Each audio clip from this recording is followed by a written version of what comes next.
adorable paper doll costume is a cut above the rest, and all it needs is a few very simple supplies.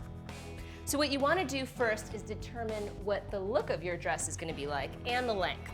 So here's a finished one right here, and you can see I went for a very modest length, but of course you can go a little bit more risque if you want to. I've actually drawn my pattern onto some craft paper, but it's important to make sure that you've included tabs on your dress, because then it'll really look like a paper doll. So you can do 2 tabs at the top, you could add some tabs at the bottom, whatever you feel like. So I've got it written on my craft paper here, and I've got my craft paper over foam core. I've just taped it right onto some foam core. This is special foam core though, because it's got this adhesive sticky back to it like this. So you just peel it off and it's ready to go. So it makes it very easy to work with. So I've got my adhesive side actually underneath, and I'm just going to use an X-Acto blade and cut out my dress pattern. Okay, so I've got my whole dress cut out, ready to go. So now I'm going to flip it over. And what I'm actually going to do is, because I'm going to do a little empire waist, I'm just going to cut through the adhesive layer so that I can do 2 different patterns, one at the bottom of the dress and one at the top. So now comes the fun part. It's time to decorate your dress.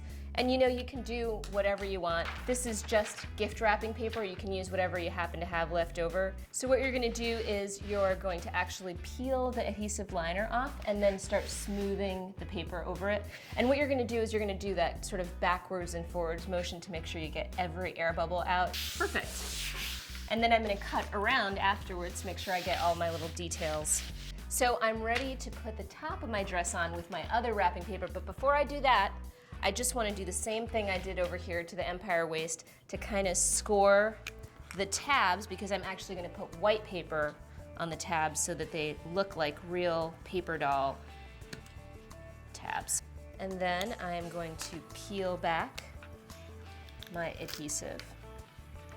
And then with my other paper, just kind of line it up, make sure you've got enough. I've already cut this one to the approximate size. So I'm just going to peel this off and do the same thing. Just kind of sweep as you peel so that it ends up being nice and smooth. And then I'm going to, I'm going to kind of cut around the shape of the dress so that I've got it all ready to go and cut out. So I've got my dress pretty much 90% there, but now how you're going to wear the dress? Well, here's how you do it. You start out with these little clips. You can get these at any hardware store, and they come with some double stick tape for the back of them. So you're going to stick these on to the back of the dress like this, 1 and 2, and then with a little bit of ribbon, you're just going to tie some ribbon around and give yourself enough space to stick your head through, and there you go. You got your dress. Pop on some tights, a t-shirt, and some shorts, hey, maybe even some bloomers, and then your dress. And with a little blush, some cute freckles, you're a living doll.